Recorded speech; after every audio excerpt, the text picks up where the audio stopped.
BPO revision क्लासें चल रही थी, उसी क्रम में आज का एक नया वीडियो हम लोग देखेंगे। 15 वित्त आयोग की संरचना। देखिए, जो वित्त आयोग की संरचना है 1980 में उल्लिखित है और जो 15 वित्त आयोग है उसके अध्यक्ष NK सिंह हैं। उसके जो सदस्य हैं उसमें डॉक्टर अनूप सिंह हैं, रमेश चंद्र हैं, डॉक्टर अशोक लाहिड़ी हैं, शक्तिकांत दास है। अध्यक्ष और सदस्य सबको आप अच्छे से देख लीजिएगा। और ये जो वित्त आयोग इसकी अवधि जो है 2021-22 से लेकर 25-26 के बीच में है। अब तक के जो वित्त आयोग है उसमें फर्स्ट जो है KC नियोगी है, इसके बाद सेकंड K97 में, चौथा PV राजमन्नार है, 10वां जो KC पंत है, 11वें में जो 11वां वित्त आयोग उसका अध्यक्ष जो खुसरो हैं, 12वें के रंगराजन हैं, 13वें के केलकर हैं, 14वें के YV रेड्डी है, 15वें के NK सिंह है। इसको अच्छे से क्रम से आप याद कर लीजिएगा, मिलान करने के लिए पूछ लेता है। राज्य वित्त आयोग। देखिए, जो राज्य वित्त आयोग है उसका उल्लेख जो है संविधान में किया गया है, इसलिए जो राज्य वित्त आयोग है वो संवैधानिक संस्था है और इसका उल्लेख जो है 243I और 243Y में हमको मिलता है। राज्य वित्त आयोग का जो गठन है वो राज्यपाल द्वारा किया जाता है और उत्तर प्रदेश में अब तक जो है 5 राज्य वित्त आयोग बन चुके हैं, जिसमें पहला भालचंद जो पहला जो है उसके जो अध्यक्ष है वो भालचंद शुक्ल हैं, दूसरे के TN धर हैं, तीसरे के सैयद अली ताहिर रिजवी हैं, चौथे के अतुल कुमार गुप्त हैं, 5वें के आनंद मिश्रा हैं। इसको भी आप क्रम से याद कर लीजिएगा, मिलान करने के लिए पूछ सकता है या फिर जो है जैसे 5वां भी पूछ सकता है कि 5वां जो राज्य वित्त आयोग है उत्तर प्रदेश का उसके अध्यक्ष कौन है, तो आनंद मिश्रा। इस तरह से आपको विकल्प में करके दे देगा।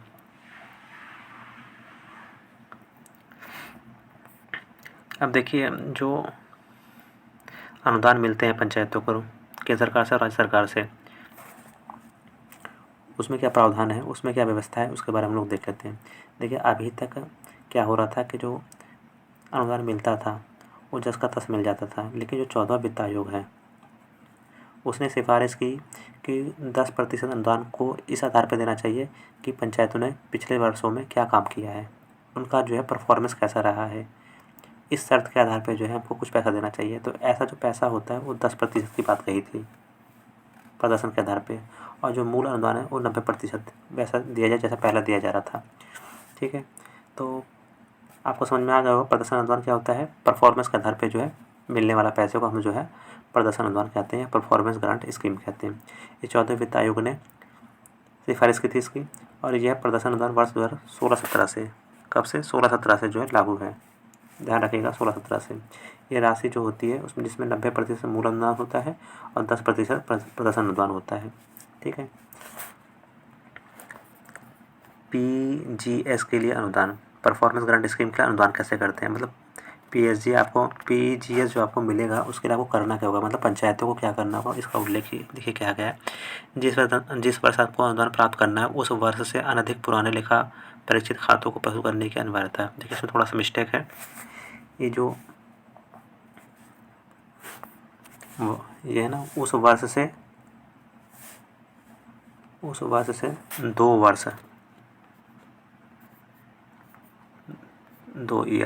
2 ईयर जैसे पुराने जो लेखा परीक्षक खाते हैं उनको प्रस्तुत करने की अनिवार्यता होगी।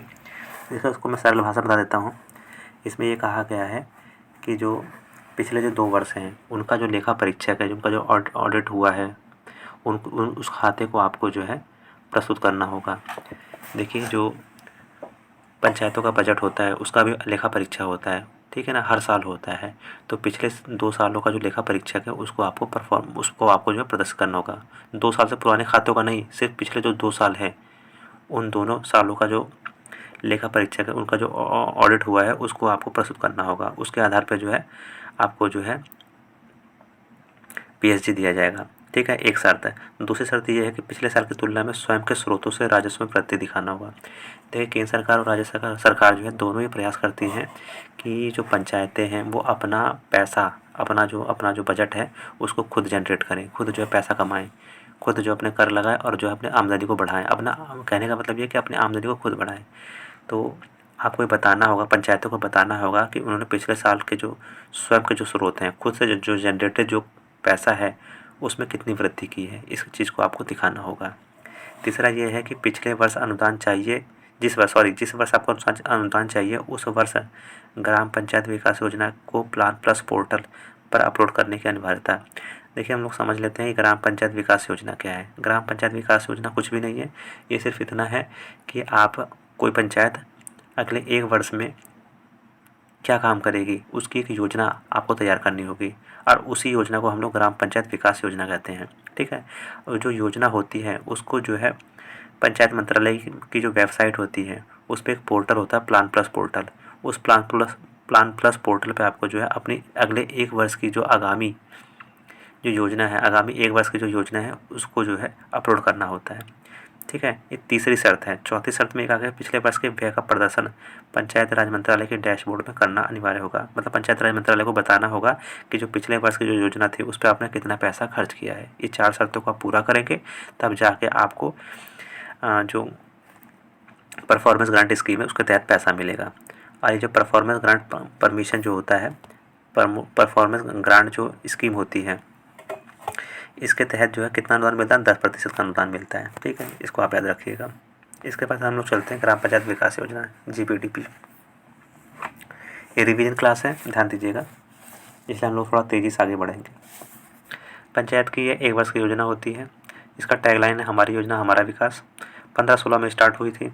उद्देश्य क्या, स्थानीय नागरिकों, गरीबों और हाशिए के लोगों के लिए सही योजना बनाकर बुनियादी सेवाएं दिलवाना। GPDP के 5 चरण होते हैं। ये 5 चरण लिख दिए गए, इसको आप लोग देख लीजिएगा। पहला चरण है वातावरण निर्माण, दूसरा है परिस्थिति विश्लेषण, तीसरा है आवश्यकताओं समस्याओं की पहचान एवं प्राथमिकताएं, चौथा चरण है संसाधनों का निर्धारण, ड्राफ्ट प्लान, पाँचवा है तकनीकी एवं प्रशासनिक स्वीकृति। ये जो GPDP इसकी जो प्रक्रिया क्या है उसको देख लेते हैं। सहयोगी नियोजन द्वारा 1 वर्ष में पंचवर्षीय कार्य योजना को तैयार करा जाता है। देखिए, ग्राम पंचायत लेवल पे ग्राम सभा द्वारा, मतलब गांव के सभी लोगों को द्वारा मिलकर जो है सहयोग के द्वारा, सहयोगी नियोजन के द्वारा 1 वर्ष का और 5 वर्ष की एक कार्य योजना, एक प्लान तैयार कर लिया जाता है। इस प्लान को जो है हम पंचायती राज मंत्रालय, भारत सरकार की जो साइट होती है उसमें एक सॉफ्टवेयर होता है प्लान प्लस, वहाँ पर आपको अपलोड कर लेना है, वहाँ पर आपको अपलोड कर देना। ठीक है। आप सॉफ्टवेयर प्लान प्लस में जब अपनी योजना को अपलोड कर देते हैं उसके बाद देखिए सॉफ्टवेयर होता है एक एक्शन सॉफ्टवेयर, एक सॉफ्टवेयर है एक्शन सॉफ्टवेयर पर प्रत्येक वर्क ID के सापेक्ष तकनीकी और प्रशासनिक अनुमोदन के उपरांत है। मतलब जब आप एक जो एक्शन सॉफ्ट होता है, एक्शन सॉफ्ट में क्या होता है कि जो आपने जो GPDP जमा करी है, आपने जो GPDP जमा करी है इस पे जो है तकनीकी और प्रशासनिक अनुमोदन मिलता है।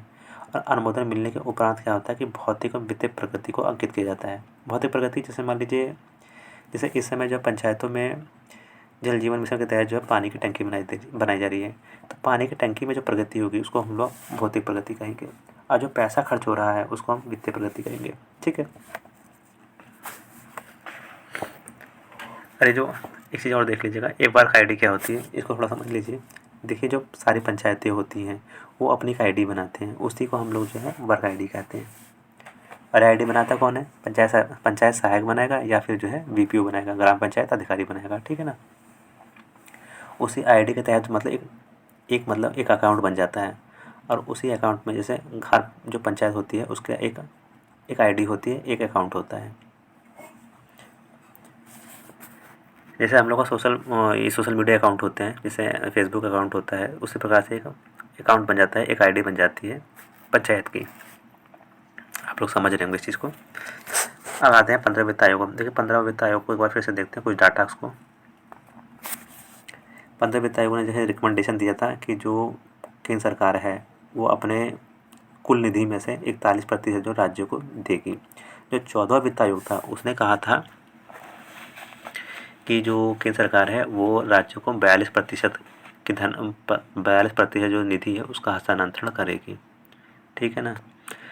और 15 वित्त आयोग जो है उसका जो शीर्षक था वो क्या था, वित्त आयोग कोविड के दौर में।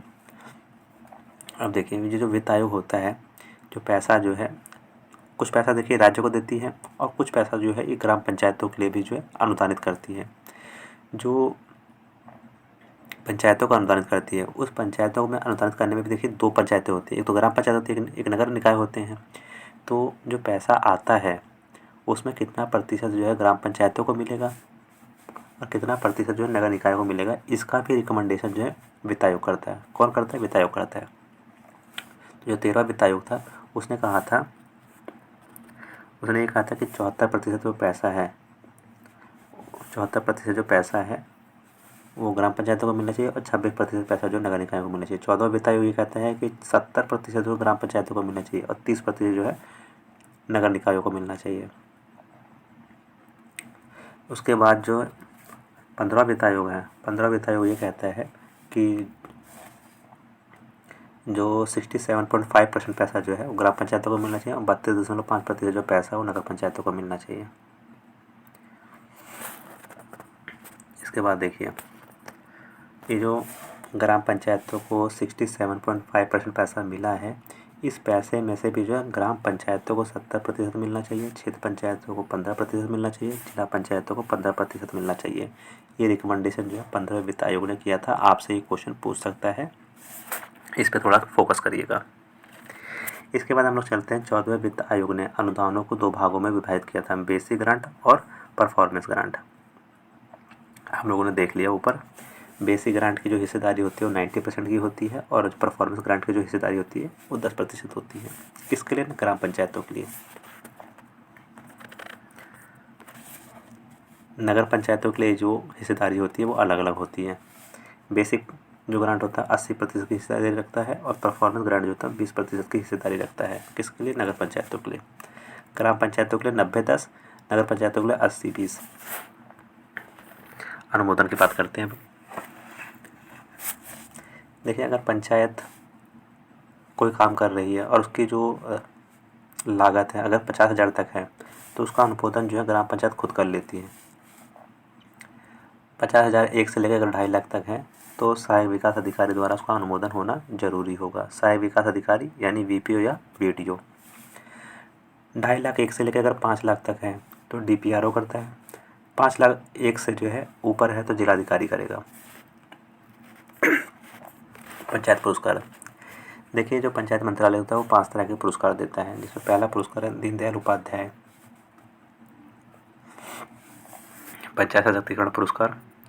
दूसरा है आपका नानाजी देशमुख राष्ट्रीय गौरव ग्राम पुरस्कार। तीसरा है ग्राम पंचायत विकास योजना पुरस्कार।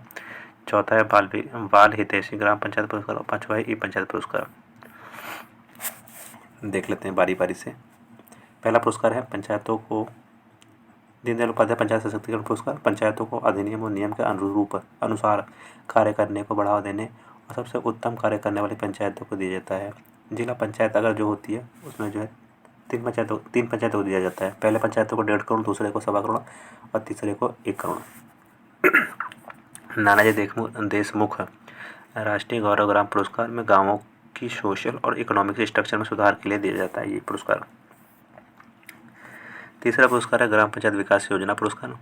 पंचायत मंत्रालय द्वारा जारी जो गाइडलाइन होती है उसके अनुरूप अगर कोई पंचायत काम करती है, जब ये अपनी उत्कृष्ट ग्राम पंचायत विकास योजना और GPDP तैयार करती है तो उसको जो है ग्राम पंचायत विकास योजना पुरस्कार से नवाजा जाता है। ठीक है ना। बाल हितैषी ग्राम पंचायत पुरस्कार बाल सुलभ प्रथाओं को अपनाने के लिए सबसे अच्छा काम करने वाली पंचायतों को दिया जाता है। ई-पंचायत पुरस्कार जो है किसी पंचायत को नहीं दिया जाता है, ये राज्यों को दिया जाता है, राज्य सरकारों को दिया जाता है। ऐसी राज्य सरकारें जो ग्राम पंचायत द्वारा किए जा रहे कामों पर नजर रखने के लिए सूचना प्रौद्योगिकी का सबसे ज़्यादा इस्तेमाल करती है, ऐसे राज्य सरकारों को जो है ई-पंचायत राज्य पुरस्कार दिया जाता है। देखिए जो पंचायत पुरस्कार है ये 24 अप्रैल के आसपास जो है राष्ट्रपति के द्वारा जो पंचायतों को दिया जाता है। 2023 में भी दिया गया और 2023 में किस पंचायत ने कौन सा पुरस्कार प्राप्त किया है इसकी लिस्ट हम जो एक शॉर्ट वीडियो बनाकर दे देंगे। तो आप लोग